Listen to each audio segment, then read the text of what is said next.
Hey guys, welcome back to First Playing World End Economica, and did we find a shop? Let's find out. Having been asked straight up, I swallowed my words and returned my gaze quickly to my computer. Yeah. Where? Before I could answer, Haggling appeared at my computer screen with her usual squinting eyes. I guess it's around here. And then she walked off. My vision chased after Haggling, and I was about to say something, but nothing came out. I had totally screwed up the timing. I stood there dumbfounded. Haggling, who had got on the edge of the steps leading down, turned around to look over my way. Why aren't you coming? Upon those words, I shut my computer like an obedient kid. Haggling, playing a part of her parent, swung her head back arrogantly and started walking again. I didn't really have to force myself to broach the subject. I just found an opportunity to talk about her after I get back to church. Having made my decision, I went to catch up with Haggling. Why is something of this level of craftsmanship 20 moors apiece? She'd grabbed a piece of clothing from my arms, set to the counter, and spat those words out. The clerk had been fixing an afraid spot on some item, looked at Haggling confusedly. Huh? Why is the clothes over here are better, made from better materials if there were 20 more for 2 pieces?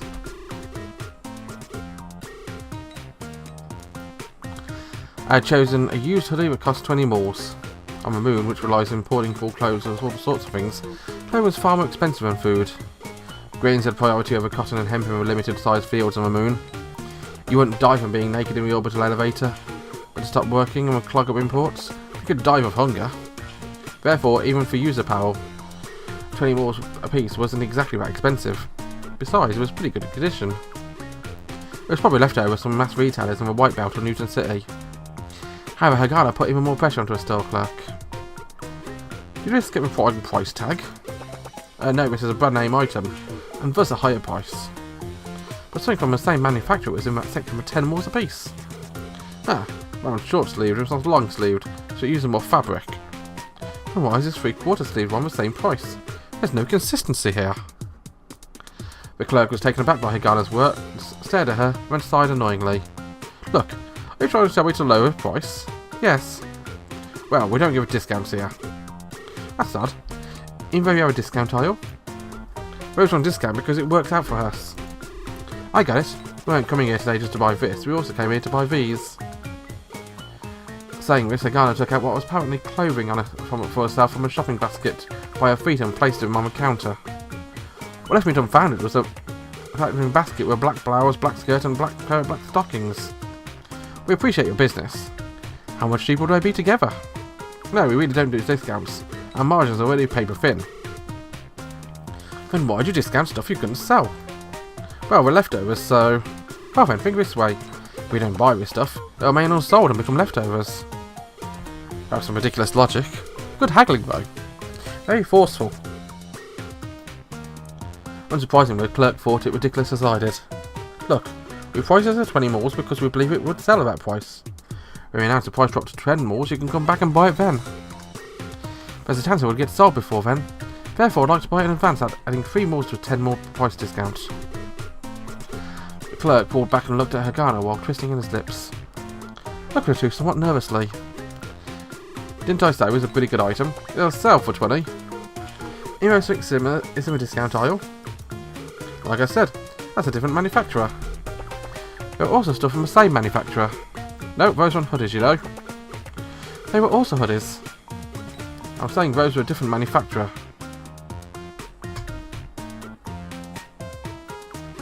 It's quite obvious that Haggling intentionally brought the conversation back to square one, hoping to win through attrition. To be honest, I was kind of anxious, not knowing when the clerk would explode. However, although he was a grown man, it looked like he had gotten used to a moon's gravity in his build. There's no way I'd lose him to him if we were to get into a fight. First, what was making me anxious was something more simple. The problem was going this far when net as a discount to at those 10 moors. The situation already got volatile, so it would be ridiculous to never come here again over a mere 10 moors. Look, if you have a problem with it, buy elsewhere. The clerk had finally snapped. Haggling stared fixedly at the man who was taller than her. I make sure to remember the fact that I had such a store clerk on me that. Ugh. Just by looking at a second block shopping centre, stores were obviously a dime a dozen. Everyone's struggling to survive, so it's not surprising that even a bit of a bad reputation could be fatal. Hagana fussed at a sales clerk coldly. Okay, fine, 15 malls. She made it sound like she'd given up. The clerk put his hand on her forehead and looked down as if she'd just met some alien who couldn't understand him. Then suddenly looked up. I totally thought a fight was about to break out, but the clerk simply replied to her with a grimace. Okay, I get it. How about 17? Okay. Sheesh. I've never seen such rough haggling before. I could totally understand how exploited the clerk felt. However, going for that just to save 3 meals was unfathomable to me. Here I'd thought I was shameless, but this turn of events showed me how surprisingly naive I was. Rather than pushing it to explosive confrontation with a store clerk just to save 3 meals, I'd rather eat the 3 meals with a smile. Making no effort to hide the fact he was dealing with an annoying customer, he took the items from the cart and started ringing them up. Then Hagana spoke up steadily. Well, I do think there's a possibility these other items would receive a discount. Both the store clerk and I rolled our eyes at Hagana. Hagana instantly looked back and said, Furthermore, I've won a private tutoring service and my students are talkative and growing fast. Do you understand what that means? A silent message skewered the clerk. If this went well, he'd get new customers. If it went poorly, bad reputation would spread. This is a big deal for a one-person shop caught in a lose-lose situation. Finally, the clerk looked at me with suspicion. What, you're going to push it onto me? And after I thought that, Hagana broke the silence with a clear voice. Take a further 5 more of the total price. It wasn't an impossible compromise. The clerk's lips were quivering, as if he'd ball out at Hagana at any moment. In the end, though, he lowered his head and gave Hagana some total of an 8 more discount. Well, nice job. Thumbs up for haggling. I was dead tired of coming out of the store. Rather than receiving a thankful gesture upon exiting, we received a hate-filled stare telling us never come back again. But Hagana acted as if nothing had happened. Right after I exited the store, she asked me for my money.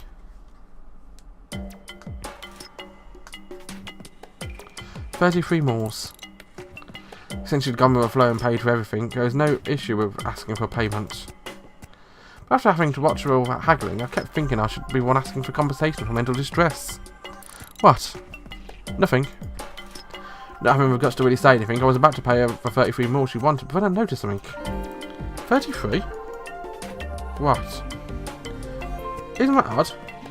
What I bought was a 20 more hoodie. 2 shirts, for a total of 18 mores. And a 3 more towel, right? So that'd be, what, 41? Yeah. Just subtract 8 more from that. That's what she said, but it gave me pause. No, I'm definitely paying her 41 mores. I had exactly 2 20 bills and 1 more bill, so I gave them all to Hagana. 33 is enough. She stubbornly refused to take more than that. Weren't you one who had Hagana price? I didn't do a thing. Regardless, just 33 is fine. What the hell? I looked at Hagana and a bit phased. It's like winning a lottery with pocket change. I can pay you the full price. You can't. Why not? Hagana remained silent and turned away with a sour look. Sighing, I took the 41 malls and shoved it in her bag. Ah! It's not like I'm sweating over small change like that. Besides, that haggling is going overboard, don't you think? I stopped Hagana's hands from taking the bills back out. However, I didn't stop talking. I felt bad for the clerk, we wouldn't be able to go back again. I played sure I had good prices according to reviews on the net. Scratched in my head, I looked over at the entrance of the store. In Japan, where our parents came from, I heard that he'd throw salt at an annoying customer. It was a store. I was half expecting the clerk to come out holding a jar of salt any moment now. Looking at the big picture, didn't we lose out in the end? Besides, shouldn't you at least learn about the feelings of... When I got to that point in my speech, there was a loud "Kah!" I found myself doubled over on my chin, clutching my shins. Ah! I hurt! What the hell are you... I was about to call her a bitch, but totally froze. Normally, we were about to get kicked on blue. I'd fight back my attacker onto the ground on top of me. Meanwhile, he'd be crying, howling, and getting crap beaten out of him. However, in this case, I couldn't even get up. Wow. Those tears. It's because the gardener looked down at me with eyes about to let loose the torrents of a Nile. Huh? My head was swimming even more when I was kicked suddenly. I had no clue what I should say. Like an idiot, I looked right in my eyes from which tears were starting to flow out at any moment. What released me from my bliss was the gardener wiping her eyes brusquely, turning on her heel and walking away. I didn't have any time to stop her. I tried to hurriedly get up, but my shins hurt like crazy and I couldn't if my foot caused me to tumble over. My mind was running whether my legs were broken. My eyes were fixed on Haggling. Through a break in the fences, I saw her going to the stairs and trotting across the aerial corridor. A passerby did a double take, and Haggling was wiping her eyes with sleeves and running. She was crying. I had no idea why. What the heck? Why'd I have to get kicked on his shins, and why was she the one crying? Bearing a pain and confusion, someone managed to get up and fix my bag on my back. It was then when I noticed. There were more bills scattered all over the corridor. It was the 41 mils I'd shoved in a bag. I sighed while picking up the crumpled bills, stuffing them back in my pocket. What the heck just happened? My shins were in pain, and the sun was setting.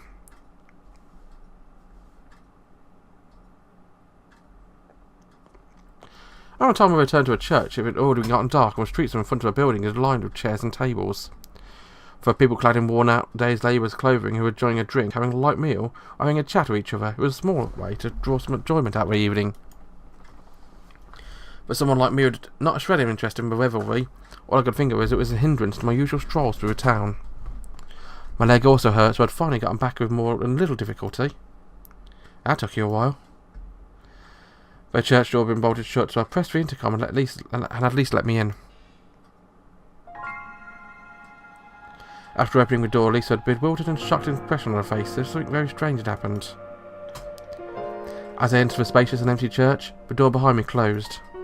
So, why did you make Haggling cry? Lisa sighed as she asked me that question. Just as I'd finally got her back, she questioned like that.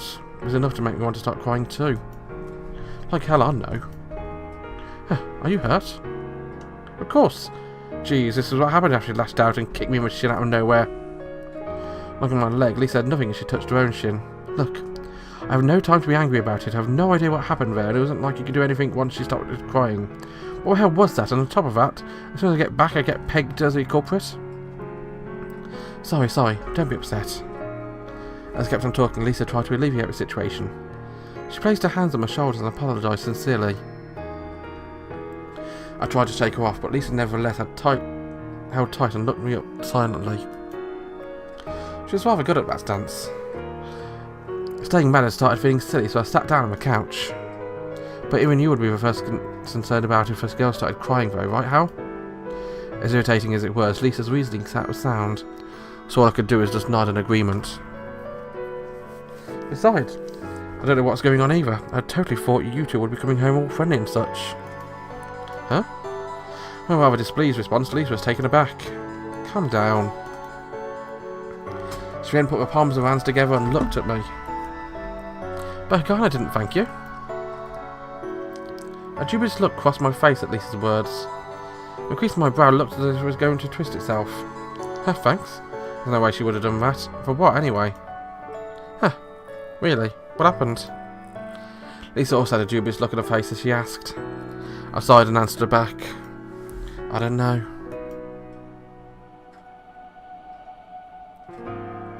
When she went clothes shopping, Haggling really laid down a hammer haggling the price down. I was going to pay her full price on my share. She insisted on giving me back the difference of a haggled price. But I didn't really do anything to deserve it. I said I didn't want my money after unbelievable haggling, and then she kicked me with my shin. Just saying that, it made me remember just how unreasonable it was. Besides, telling Lisa what I remembered was weird enough. I was going into any more detail on the matter. Nevertheless, it just seemed that listening to me was giving Lisa a headache as soon as she shrugged her temples. Then she sat in a chair facing me, leaned back and spoke. I don't really take into consideration her awkwardness. Huh? Lisa sighed deeply and raised her head. It was I who told her to haggle when going shopping with you. Huh? She really is good at that sort of thing, but I see. Of all things that happened. Wait, I don't understand what you mean. That's alright. I'll start from the beginning. After saying that, she looked behind her as she'd noticed something, and she got up, opened the door to the main part of the building, and surveyed the other side. I suspect we may have just had a Hagana eavesdropping on us. Let's see if that's true next episode, shall we? As ever, thank you very much for watching. Have a wonderful day. Bye bye.